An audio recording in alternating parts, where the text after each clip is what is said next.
Hello student, today we will do some more questions on the second exercise of linear programming. So let's start. देखिए इसके पहले अभी तक हमने जो वीडियो लेक्चर्स देखे थे उन वीडियो लेक्चर्स में आपने देखा था कि कुछ वर्ड प्रॉब्लम्स थी जिनको हमने सॉल्व किया था। उसके लिए हमने कंस्ट्रेंट बनाए थे, फिर ग्राफ प्लॉट किया था और ग्राफ प्लॉट करने के बाद हमने फिर उनके लिए ऑब्जेक्टिव फंक्शन में वैल्यू को पुट किया था, क्योंकि फिजिबल रीजन निकाला था। फिजिबल रीजन निकालने के बाद ऑब्जेक्टिव फंक्शन में उन बाउंडेड एरिया के जो पॉइंट्स थे उनको हमने पुट किया था और पॉइंट पुट करने के बाद हमें पता चला था कि ऑब्जेक्टिव फंक्शन या तो मैक्सिमाइज हो रहा है या मिनिमाइज हो रहा है। सेम प्रोसेस अभी हम और आने वाले क्वेश्चंस में करेंगे, क्योंकि क्वेश्चन इंपॉर्टेंट है तो इसलिए हमें सारे ही क्वेश्चंस करना होंगे। तो देखिए, अब जब नेक्स्ट क्वेश्चन है, आप लोग स्क्रीन पे भी देख सकते हैं। Anil wants to invest at most ₹12,000 in bond A and B। यहाँ पर हमारे पास जो सिचुएशन है उस सिचुएशन में अनिल को कुछ दो टाइप के बॉन्ड है उसमें इन्वेस्ट करना है और वो दोनों के बॉन्ड मिलाकर टोटल 12,000 इन्वेस्ट कर सकता है। According to the rules he has to invest at least ₹2,000 in bond A. अगर हम लोग रूल्स के अकॉर्डिंग चले तो वो केवल ए बॉन्ड के अंदर कम से कम उसको 2,000 रुपीज इन्वेस्ट करना ही होंगे। एटलीस्ट 2,000 का मतलब है कि 2,000 या उससे ज्यादा ही can invest in the bond A. Then and at least ₹4,000 in bond B, और उसको बी बॉन्ड के अंदर कितने रुपीज इन्वेस्ट करना होंगे? Minimum 4,000 rupees.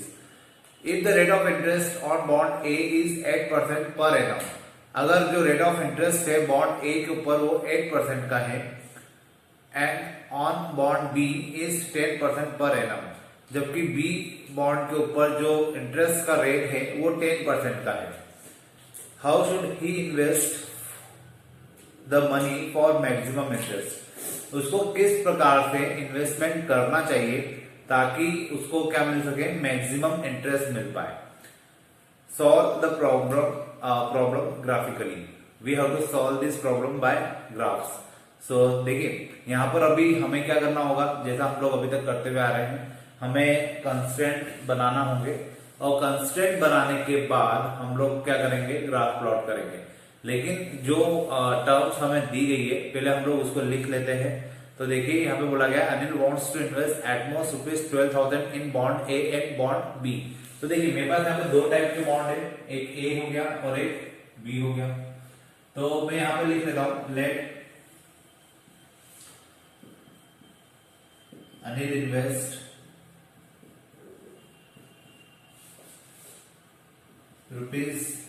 ₹X इन बॉन्ड ए। ये आपको थ्योरी लिखना पड़ेगी, जो कंसिडरेशन हम लोग करते हैं वो आपको लिखना पड़ेगा। अगर आप लोग नहीं लिखते हैं तो मे भी आपके नंबर कर सकते हैं। अब यहाँ पे हमने क्या लिखा? अनिल इन्वेस्ट ₹X इन बॉन्ड ए, मतलब यहाँ पर हम लोग जो इन्वेस्टमेंट कर रहे हैं वो X रुपीज का है। देन अनिल इन्वेस्ट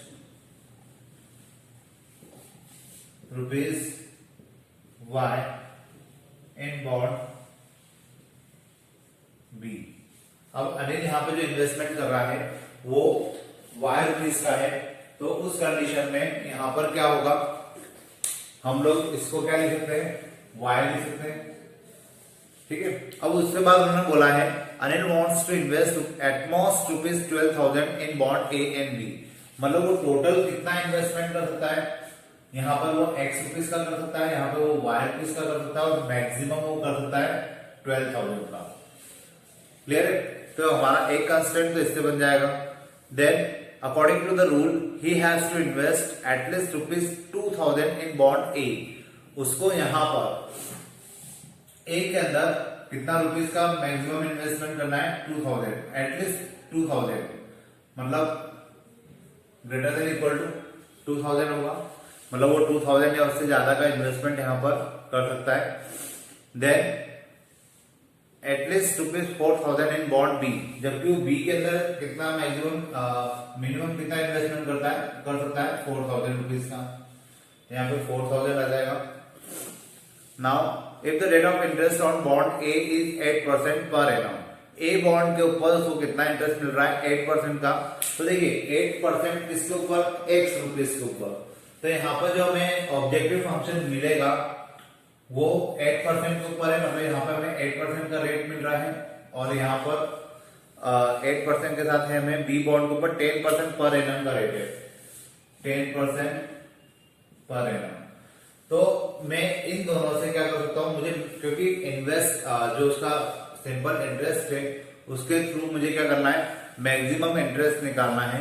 तो मैक्सिमम इंटरेस्ट निकालना मतलब मुझे इसको मैक्सिमाइज करना होगा, और इसको मैक्सिमाइज करना होगा तो ये 8% किसके ऊपर लग रहा है, एक्स रुपीज के ऊपर। So we can write 8x/100 plus 10y/100। तो मेरा एक कंस्ट्रेंट तो डायरेक्ट में लिख सकता हूं जो कि ऑब्जेक्टिव फंक्शन होगा। अब इसके बाद हम लोग देखते हैं कि हम लोग क्या इसके और कंस्ट्रेंट बना सकते हैं। तो यहाँ पर लिखा है कि x और y मिलाकर टोटल कितना होता है, 12,000, एटमोस्ट 12,000। एटमोस्ट 12,000 का मीनिंग मैंने आपको पहले भी बोला है, एटमोस्ट 12,000 का मतलब है कि मैक्सिमम हम लोग कहां तक जा सकते हैं, मैक्सिमम हम लोग 12,000 तक जा सकते हैं। तो जो नेक्स्ट कंस्टेंट हो जाएगा ये आप यहां लिख देता हूं, x प्लस वाई, यहां आ जाएगा 12,000। मतलब मेरे इन दोनों बॉन्ड में जो इन्वेस्टमेंट है वो या तो 12,000 होना चाहिए या 12,000 से कम होना चाहिए, क्योंकि एटमोस्ट बोला गया था। अब उन्होंने बोला है कि ए टाइप के बॉन्ड के अंदर जो इन्वेस्टमेंट है वो मिनिमम मतलब एटलीस्ट 2,000 का तो होना ही चाहिए, मतलब 2,000 से ज्यादा का भी होगा तो चलेगा। So we can write x greater than equal to 2,000। और एक और उन्होंने बोला है बी बॉन्ड के अंदर जो मिनिमम इन्वेस्टमेंट है वो एटलीस्ट 4,000 का तो होना ही चाहिए। So you can write y greater than equal to 400। तो इस प्रकार से क्या हो जाएगा, ये देखा जाए तो मेरा एक कंस्टेंट का सेट बन गया है, ऑब्जेक्टिव फंक्शन ये हो गया।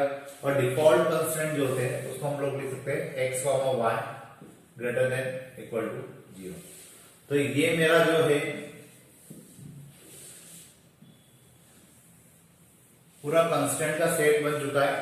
इस कंस्टेंट के सेट के ऊपर हम लोग ग्राफ को प्लॉट करेंगे और देखेंगे कि किस प्रकार से हम लोग जो सिंपल इंटरेस्ट है या जो इंटरेस्ट है उसको मैक्सिमाइज कर पाते हैं। तो देखिए अब मैं इधर का ही मिटा देता हूँ, होपफुली आपको समझ में आ गया होगा। ये दो लाइन आपको लिखना कंपलसरी है, क्योंकि जो चीजें हम लोग कंसिडरेशन में लेके आते हैं वो चीजें हमें लिखना जरूरी होता है। तो ये दो लाइन आपको लिखना कंपलसरी है। ये तो हमारा रफ स्ट्रक्चर है, जो हम लोग बनाए नहीं बनाए उससे कोई फर्क नहीं पड़ता, लेकिन बना देंगे, रफ में बना देंगे तो भी आपको समझने के लिए इजी होगा और चेक करने वाले के लिए थोड़ा बहुत इजी हो जाएगा कि आपने इसको किस प्रकार से कंसिडर किया है। अब मैं ऊपर का ये मिटा देता हूँ और जो कंस्टेंट है उसको यहाँ ऊपर लिख देता हूँ, ताकि हम लोग जज कर पाएंगे कि किस प्रकार से ग्राफ कंप्लीट होगा। तो देखिए पहला कंस्टेंट में लिख देता हूँ x plus y less than equal to 12,000, then x is greater than equal to 2,000 and y greater than equal to 4,000। उसके बाद जो मेरा ऑब्जेक्टिव फंक्शन है वो जाएगा z equal to 8x/100 plus 10y/100, और जो डिफॉल्ट कंस्टेंट है वो जाएगा x, y greater than equal to 0। तो इस प्रकार से मेरा ये कंस्टेंट यहाँ पे काम करेगा। अब मैं इन दो तीन कंस्टेंट को लेकर ग्राफ प्लॉट करने की कोशिश करता हूं। तो x plus y equal to कितना है मेरे पास 12,000। अब अगर इसके लिए मैं बॉक्स बनाऊं एक, तो x एंड y, x की जगह रखा 0 तो y हो जाएगा 12,000, y की जगह रखा 0 तो हो जाएगा 12,000। अब इसके बाद हम लोग बात करेंगे किसकी, x ग्रेटर देन 2,000 की। तो x इक्वल टू हो जाएगा 2,000, ये डायरेक्ट हो जाएगा। और एक हम लोग ले सकते हैं y greater than equal to 4,000, तो इसको भी हम लोग डायरेक्टली ले सकते हैं y इक्वल टू 4,000। तो मेरे पास कुछ इस टाइप से ग्राफ बनना चाहिए। अब देखिए इसको मैं ग्राफ पेपर पे प्लॉट करता हूँ, मतलब मेरे पास तो स्क्रीन है लेकिन आपको इसको ग्राफ पेपर पे प्लॉट करना होगा। तो एक तो मेरे पास यहाँ जो कोऑर्डिनेट आ रहे हैं वो आ रहे हैं 0,12,000 एंड 12,000, 0। इसको हम लोग अगर प्लॉट करें तो 0,12,000 मतलब मैं इसको अगर यहां मान लू 0,12,000 और ये पॉइंट यहां पे आ जाएगा 12,000, 0। तो उस कंडीशन में ये लाइन कुछ ऐसे जाएगी। इसके बाद x इक्वल टू 2000 है, तो x इक्वल टू 2000 यहां भी आ जाएगा। ये लाइन स्ट्रेट लाइन होगी, x इक्वल टू 2000। फिर y इक्वल टू 4000, तो y इक्वल टू 4000 कुछ यहां आ जाएगा और ये भी एक स्ट्रेट लाइन होगी parallel to x axis.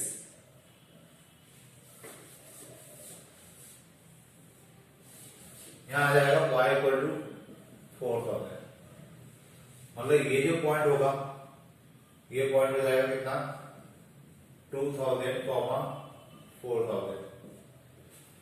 Hopefully आपको इतना समझ में आया होगा, क्योंकि ये दो तो स्ट्रेट लाइन है, ठीक है, और ये वाली जो है ये भी एक स्ट्रेट लाइन है, लेकिन यहाँ पर हमारे पास x और y दोनों के लिए कंस्टेंट है, दोनों के लिए वैल्यू है, इस कारण से हमें इसको इस प्रकार से प्लॉट करना पड़ा है। बाकी की दो तो स्ट्रेट x और y एक्सिस के पैरेलल लाइंस आ जाएगी। अब मुझे ये देखना है कि कौन सी लाइन, कौन सी स्ट्रेट लाइन कौन सी इक्वेशन को सेटिस्फाई करेगी, लेकिन उससे पहले मैं यहाँ पे थोड़ा सा लिख देता हूँ। ये हो जाएगा x plus y equal to 12,000। अब इसके बाद हम लोग देखते हैं फर्स्ट कंस्टेंट है हमारे पास x plus y less than equal to 12,000।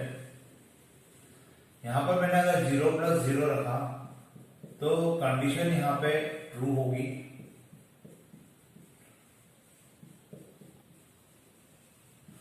और कंडीशन ट्रू होगी मतलब इस पर्टिकुलर लाइन के लिए जो एरिया होगा वो नीचे की तरफ होगा, इस लाइन के लिए जो एरिया शेडेड होगा वो नीचे की तरफ होगा। फिर उसके बाद हम लोग बात करते हैं x ग्रेटर देन 2000 की। यहां पर अगर x ने 0 रखा तो कंडीशन यहां पे क्या आ रही है, फॉल्स आ रही है, और कंडीशन फॉल्स है तो उस कंडीशन में इस लाइन का जो एरिया होगा वो अपोजिट टू द ओरिजिन होगा, मतलब इस डायरेक्शन में होगा। इसको मैं यहां पे भी बना दूं, ये इस डायरेक्शन में इसका एरिया शेडेड होगा। उसके बाद हम लोग बात करते हैं y की, y greater than equal to 4000। अब अगर इसको भी हम लोग 0 रख दे तो यहाँ पे भी जो कंडीशन है वो फॉल्स है, और कंडीशन फॉल्स है तो उस कंडीशन में इस लाइन का जो एरिया होगा अपोजिट टू द ओरिजिन होगा, मतलब जहां हम लोग ओरिजिन होता है उसके अपोजिट डायरेक्शन में आएगा, तो इसका एरिया कुछ ये आएगा। अब इन सारे तीनों लाइन के जो एरिया है शेडेड एरिया, अगर इनका कॉमन पार्ट हम लोग निकालें तो इसका कॉमन पार्ट कहां पर आने वाला है, यहां पे आएगा, और कॉमन पार्ट अगर यहां पे आएगा तो ये मेरा शेडेड एरिया होगा, और इस शेडेड एरिया को निकालने के लिए हमें क्या करना होगा, आप लोग देख सकते हैं कि शेडेड एरिया किधर बनेगा। और वैसे भी अगर आप लोग ग्राफ प्लॉट करेंगे तो आपको ये शेडेड एरिया प्रॉपरली दिखेगा, अभी तो हो सकता है थोड़ा सा आगे पीछे होगा। तो यहाँ पे मुझे पॉइंट निकालने पड़ेंगे इस शेडेड एरिया को पॉइंट आउट करने के लिए, क्योंकि ये पॉइंट तो मुझे पता चल गया कि 2000, 4000 है, लेकिन ये पॉइंट और ये पॉइंट मुझे निकालना पड़ेगा। तो मतलब मैं 2 पॉइंट और निकाल लेता हूँ। तो होपफुली आपको इतना समझ में आ गया होगा। अब मैं इस पॉइंट की और इस पॉइंट को निकालने के लिए कोशिश करता हूँ। ग्राफ पेपर पे ये पॉइंट आपको हो सकता है डायरेक्टली दिख जाए, लेकिन अगर आपको पॉइंट नहीं दिखते हैं तो आप लोग क्या कर सकते हैं वो देखिए। यहां पर ऑब्जेक्टिव फंक्शन में लिखे रहने देता हूं,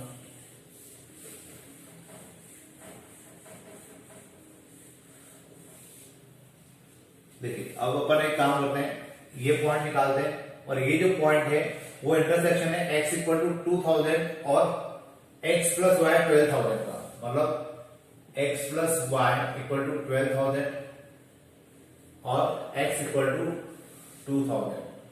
तो ये 2000 में सीधे यहां रख देता हूं, तो y विल बी 10,000।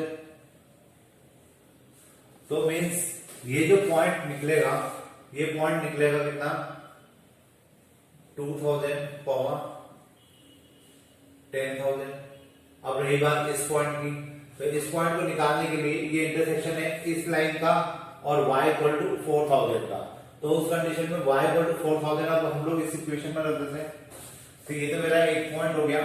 अब again x plus y equal to 12,000 and y equal to हमें कितना दिया हुआ है, 4000। अब अगर ये सिचुएशन है तो उस कंडीशन में हम लोग क्या करेंगे, y की वैल्यू यहां रख देते हैं, ये हो जाएगा x plus 4000 equal to 12,000, x हो जाएगा 8,000। तो अगर हम लोग देखें तो ये जो पॉइंट आ रहा है, ये आ रहा है हमारे लिए 8,000 कॉमा y है हमारा 4,000। तो ये 3 पॉइंट हमें मिलेंगे और इन 3 पॉइंट के ऊपर हमें क्या करना है, हमारा जो ऑब्जेक्टिव फंक्शन है उसकी वैल्यू को मैक्सिमाइज करना है। ये जो ऑब्जेक्टिव फंक्शन है ये इंटरेस्ट का फंक्शन है और ऑब्वियसली हम लोग चाहते हैं कि इंटरेस्ट ज्यादा से ज्यादा मिले, तो हम लोग इसको, इस ऑब्जेक्टिव फंक्शन को मैक्सिमाइज करेंगे। और मैक्सिमाइज करने के लिए हम लोग क्या करेंगे, ये जो 3 पॉइंट हमें मिले हैं इन 3 पॉइंट को 1 बाय 1 हम लोग यहां पुट करते हैं। तो सबसे पहले हम लोग बात करते हैं फॉर 2000 एंड 4000 की, मतलब इस पॉइंट की। तो ये पॉइंट है हमारे पास 2000 कॉमा 4000। तो z will be z equal to 8 into 2000 upon 100 plus 10 into 4000 upon 100। देखिए कितनी बार ये सिचुएशन हो सकती है कि 100 से 100 पूरे पूरे कैंसिल हो जाए। अगर दोनों में पूरे पूरे 100 कैंसिल हो रहा है तो कर दीजिए, नहीं हो रहे हैं तो इसको 50 या 25 या 50 या 25 लिखने से अच्छा है कि आप इसका एलसीएम, इसको कैंसिल मत करिए, सीधे इसका एलसीएम ले लीजिए, एलसीएम लेना इजी हो जाएगा। लेकिन अगर पूरे पूरे 100 कैंसिल हो जाते हैं तो ही करिए, ताकि आपको कैलकुलेशन गलत होने के चांसेस खत्म हो जाएंगे। 2 जीरो कैंसिल, ये 2 जीरो भी कैंसिल, जेड हो जाएगा 160 और यहाँ हो जाएगा 400। तो यहाँ पे जो हमें टोटल इंटरेस्ट मिलेगा वो मिलेगा 560 रुपीज का। उसके बाद हम लोग बात करते हैं फॉर सेकंड पॉइंट, हम लोग ले लेते हैं 2000 और 10,000 वाला। तो यहाँ we can write 2000 and 10,000। z will be z equal to 8 upon 100 into 2000 plus 10 upon 100 into 10,000। ये 2 जीरो से कैंसिल, दैट इज 160। ये 2 जीरो इन 2 जीरो से cancel and it is 1000। So it will B 1160। Last जो point है 8000 और 4000 वाला, हम लोग इसको भी एक बार यूज करके देख लेते हैं। फॉर 8000 एंड 4000, तो z will B 8000 into 8 upon 100 plus 10 upon 10 into 4000 upon 100। ये 2 जीरो इससे कैंसिल, ये 2 जीरो इससे cancel, so z will B 640 and this is 400, so z will be 1140।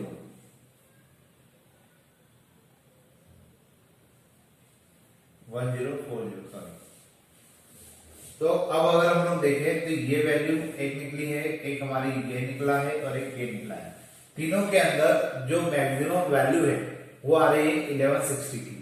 अब अगर 1160 हमारे पास मैक्सिमम वैल्यू है तो मैक्सिमम हम लोग यहां से कंपेयर कर सकते हैं। मैक्सिमम इंटरेस्ट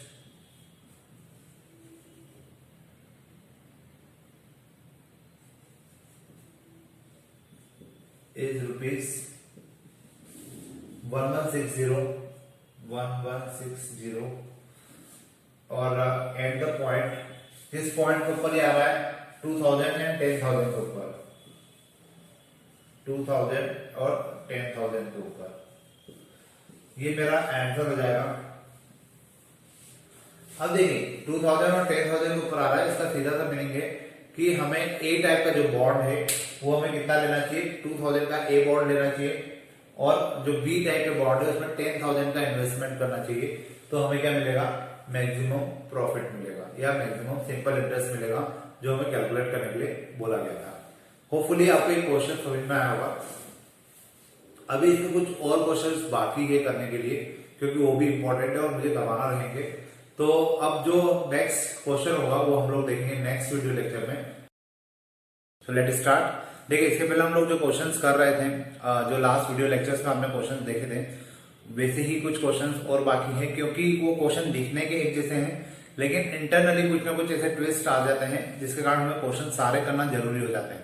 तो देखिए जो नेक्स्ट क्वेश्चन है, क्वेश्चन नंबर 8 है, ये है 2 tailors A and B earns 150 rupees and 200 per day respectively.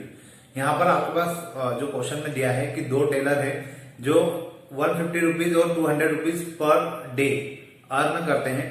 A can stitch 6 shirt and 4 pant per day, while B can stitch 10 shirt and 4 pant per day. How many days shall each work if it is desired to produce at least 60 shirts and 32 pant at the minimum labor cost? अब देखिए इन्होंने हमें क्या बोला गया है कि 2 Taylor है जो 150 रुपीज और 200 रुपीज पर डे अर्न करते हैं, और ए जो है वो 6 शर्ट्स को स्टिच करता है जबकि 4 पैंट्स को स्टिच करता है पर डे, जबकि जो बी है वो 10 शर्ट और 4 पैंट को स्टिच करता है per day. How many days shall each work. अब वहां पर टेलर ए को कितने दिन काम करना चाहिए या टेलर बी को कितने दिन काम करना चाहिए if it is desire to produce at least 60 shirt and 32 pant, ताकि कम से कम 60 शर्ट्स और 32 पैंट्स को स्टिच किया जा सके, और जबकि कॉस्टिंग जो होना चाहिए वो क्या होना चाहिए, मिनिमम से मिनिमम होना चाहिए। अब हमें इसी क्वेश्चन को ग्राफिकली सॉल्व करने के लिए बोला गया है, तो हम लोग यहाँ पर वही करेंगे। पहले टेबल बनाएंगे। मैं यहाँ पे मान लेता हूं कि 2 टेलर है, एक ए है और एक बी है, और हमारे पास जो क्वांटिटी है जिसको हमें स्टिच करना है, एक तो शर्ट है और एक पैंट है। अब ए जो है वो A can stitch 6 shirt and 4 pant, 6 shirts and 4 pants, sorry 4 pants नीचे आएगा क्योंकि अभी हम लोग ए की बात कर रहे हैं, यहाँ पे आ जाएगा 4 पैंट्स। उसके बाद हमें क्या बोला गया है, while the B can stitch 10 shirt and 4 pants, यहाँ पर बी जो है 10 शर्ट्स एंड 4 पैंट्स स्टिच कर सकता है। देन आगे हमें बोला गया है how many days shall each work. अब इनको कितने दिन काम करना चाहिए if it is desire to produce at least 60 shirts. यहां पर हमें कितनी शर्ट्स चाहिए, मिनिमम 60 एटलीस्ट बोला गया है, मतलब यहाँ पे क्या आएगा 60 या उससे ज्यादा आना चाहिए, मतलब यहाँ पर जो क्वांटिटी है उसका सिंबल इस तरफ होगा। Then how many days shall each work if it is desire to produce at least 60 shirt and 32 pant at the minimum labour cost. 32 shirts, 32 pant है यहाँ पर, 32 पैंट हमें क्या करना है, मिनिमम हमें स्टिच करना है। और जबकि ए की जो कॉस्टिंग है पर डेज की वो कितनी है, 150 रुपीज, और इसकी है यहाँ पे जो कॉस्टिंग दी आप स्क्रीन पे भी दे सकते हैं, 200 रुपीज है। अब हमें इसी के पॉइंट ऑफ व्यू से क्या करना है, इसके कंस्ट्रेंट को बनाना है, और कंस्ट्रेंट बनाकर फिर हम लोग क्या करेंगे, ग्राफ प्लॉट करेंगे। तो फिलहाल अब यहां पर हम लोग मान लेते हैं लेट ए टेक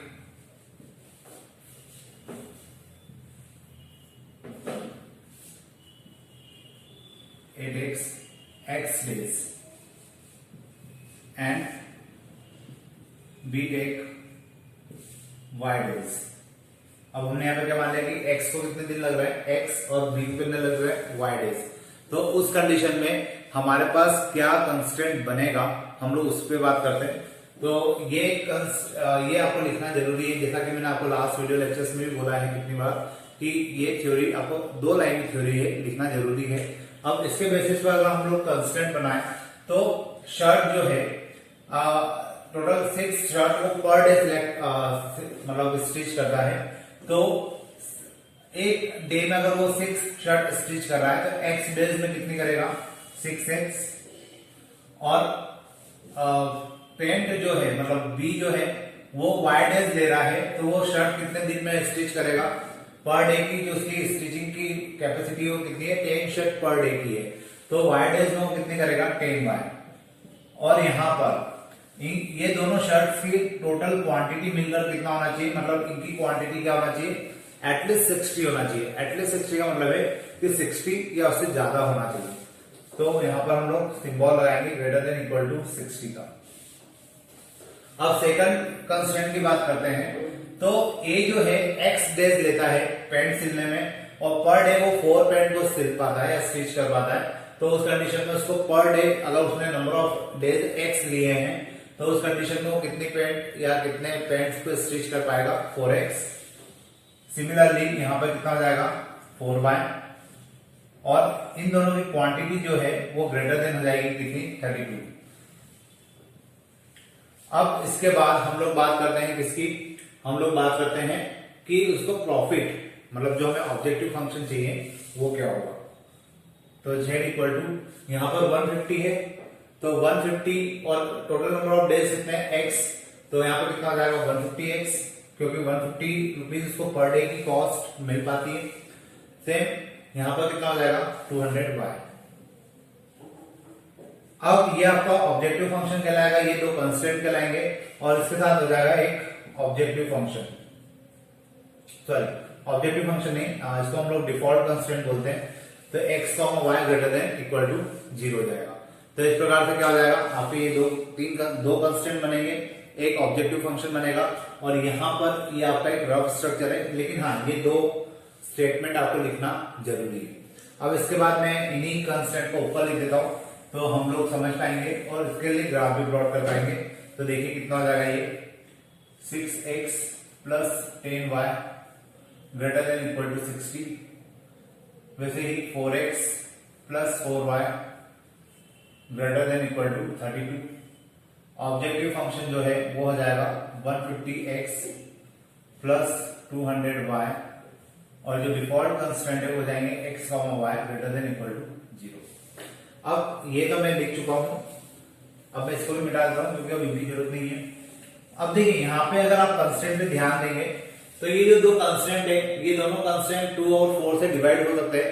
आप लोग चाहें तो इनको डायरेक्टली सॉल्व कर सकते हैं, लेकिन अगर आप इनको डायरेक्टली सॉल्व नहीं करना चाहते, आप इनको सिंपल करना चाहते हैं, सिंपल करके आप इसको सॉल्व करना चाहते हैं तो आप कर सकते हैं। मतलब मैं अगर फर्स्ट कंस्टेंट को अगर डिवाइड कर दूं 2 से, तो it will be 3x plus 5y and it is greater than equal to 30।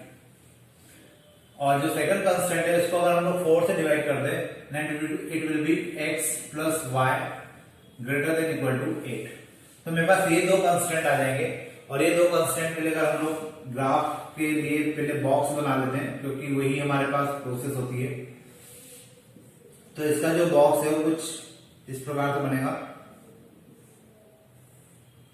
x, y, x हो जाएगा 0 तो y हो जाएगा 6, y हो जाएगा 0 तो x हो जाएगा 10।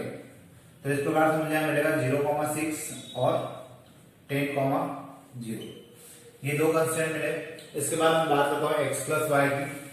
तो x plus y greater than equal to 8। इसके लिए भी हम लोग बॉक्स बना लेते हैं।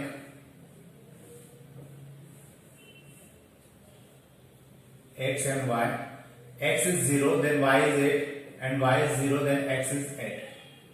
तो यहां पे जो कांस्टेंट होगा वो हो जाएगा 0,8 एंड 8,0। तो इस प्रकार से मुझे 2 कांस्टेंट मिल जाएंगे, और इन 2 कांस्टेंट को मैं ग्राफ पे प्लॉट करूं तो ये कुछ ऐसा बनेगा। ये हो जाएगा 0,6, 0,6, एक हो जाएगा 10,0, ये हो जाएगा 10,0। अब इसके बाद हम लोग बात करते हैं इसकी 0,8 की, तो it will B 0,8 and 8,0, this is 8,0।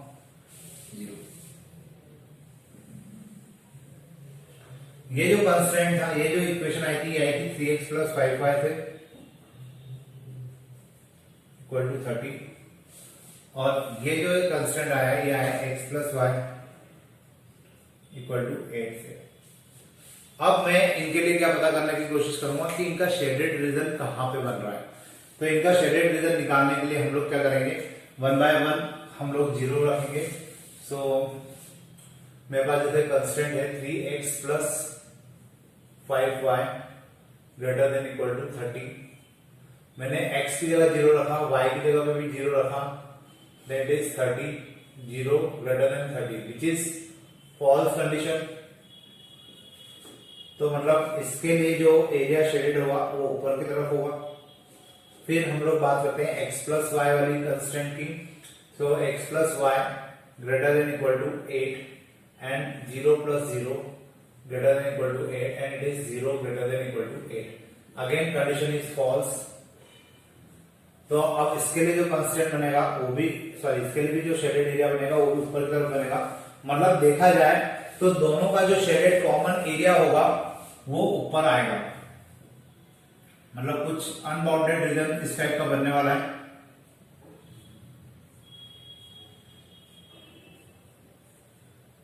ध्यान से इसको शेडेड कीजिएगा क्योंकि कंफ्यूजन हो सकता है।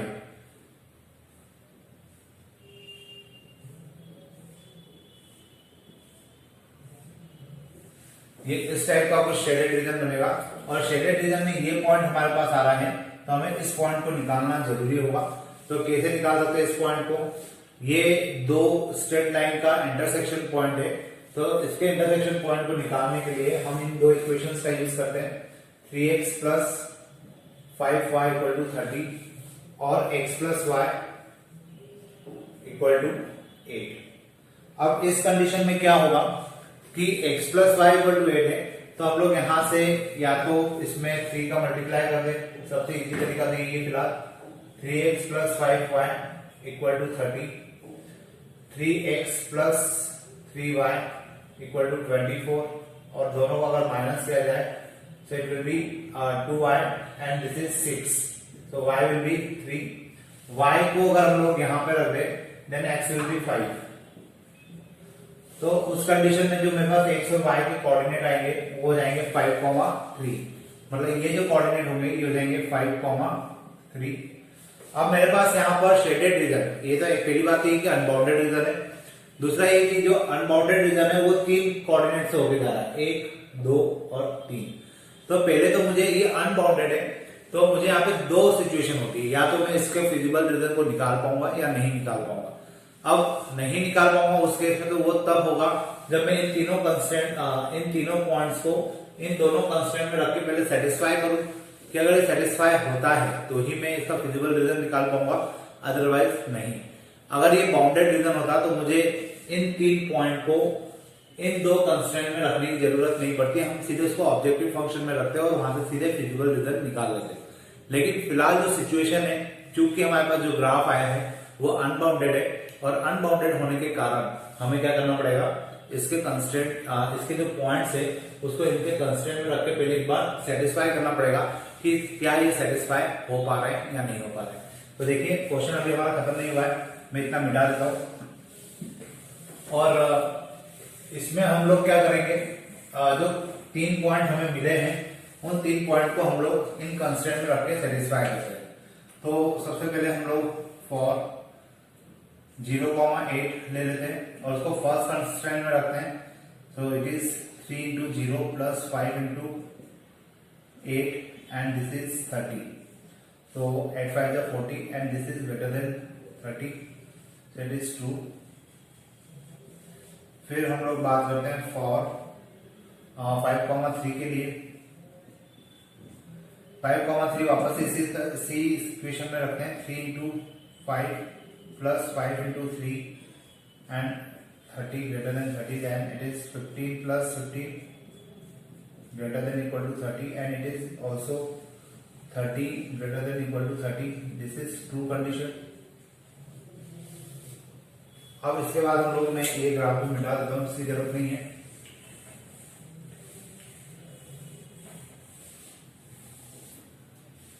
अब 5,3 के बाद जो एक और पॉइंट हमारे पास आया था वो था 0, वो जो पॉइंट आया था वो आया था 10,0।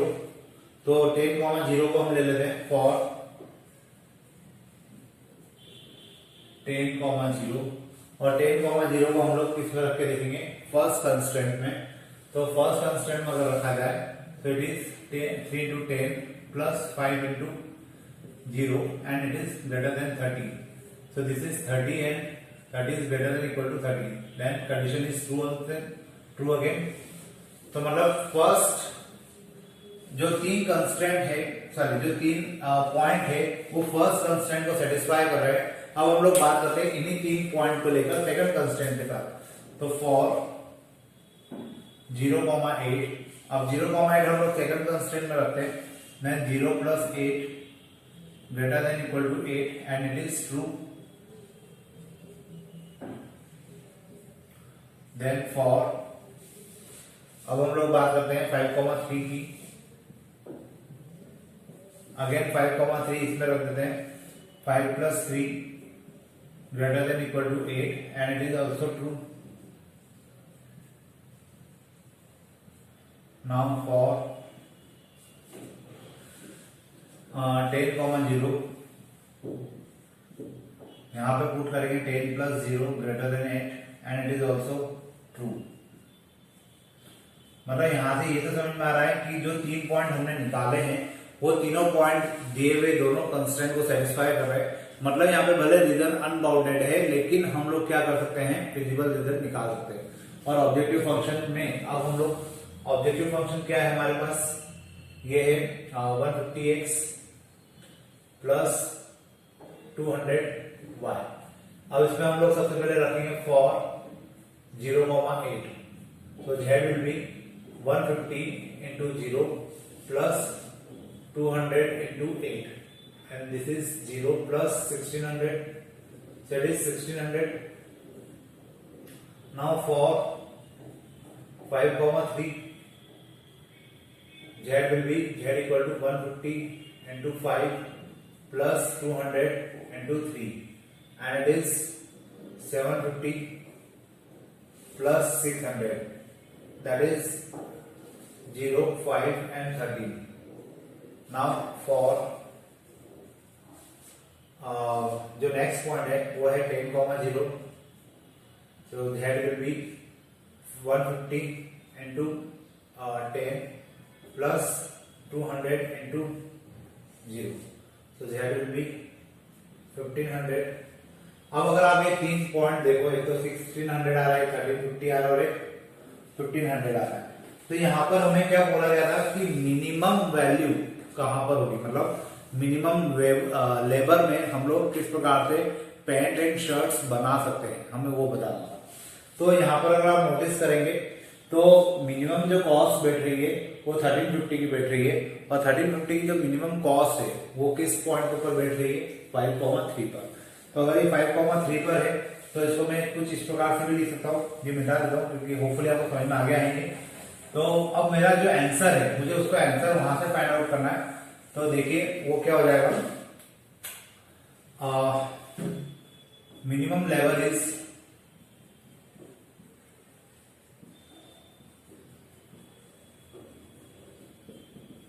रुपीज कितना है ये 1350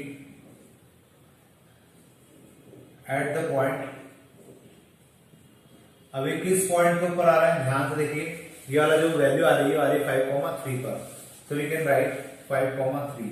अब यहाँ पे मैंने x क्या माना था, x मैंने माना था number of days for a and 3 जो 3 था, मतलब y जो था वो number of days for b।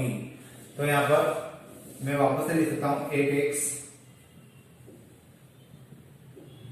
x days, that is 5 days यही हमारा आंसर हो जाएगा। And B takes y days दैट इज 3 days। और इस क्वांटिटी के हिसाब से हमारा जो कैलकुलेशन होगा वो कितना बैठेगा, 1350 का बैठेगा। होपफुली आपको क्वेश्चन समझ में आया होगा। अभी 3-4 क्वेश्चन और हैं जो मुझे करवाना है, क्योंकि उन क्वेश्चंस में हो सकता है आपको प्रॉब्लम्स आएगी समझने में। तो अपन अभी आने वाले कुछ जो वीडियो लेक्चर्स हैं उनमें उन्हीं क्वेश्चंस को और देखेंगे, क्योंकि ये चैप्टर के क्वेश्चन दिखते हैं जैसे, लेकिन इसकी जो कंस्ट्रेंट होते हैं वो बनाना थोड़ा सा टिपिकल होते हैं। और एक बार वो बन जाते हैं तो उसके बाद हमें काफी कुछ एक जैसा दिखता है, लेकिन कहीं ना कहीं कुछ इंटरनल ट्विस्ट होते हैं जो क्वेश्चन करके हमें समझ में आते हैं कि हाँ इसको इस प्रकार से हमें लिखना होगा या इसको इस प्रकार से करना होगा। तो फिलहाल अभी जो क्वेश्चन हमने किया होपफुली आपको समझ में आ गया होगा। और जैसा मैंने भी आपको कहा कि कुछ 2-4 क्वेश्चन और है जो हम लोग करेंगे, ताकि आप लोगों का अच्छे से कंसेप्ट बन जाए, क्योंकि ये 5 मार्क्स का क्वेश्चन आता है और 5 मार्क्स का 6 मार्क्स का।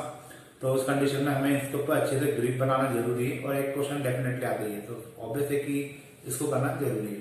तो अपन अब आज के लिए फिलहाल इतने ही रखते हैं। जो नेक्स्ट लेक्चर होगा उसमें हम लोग और आगे क्वेश्चन देखेंगे। Thank you.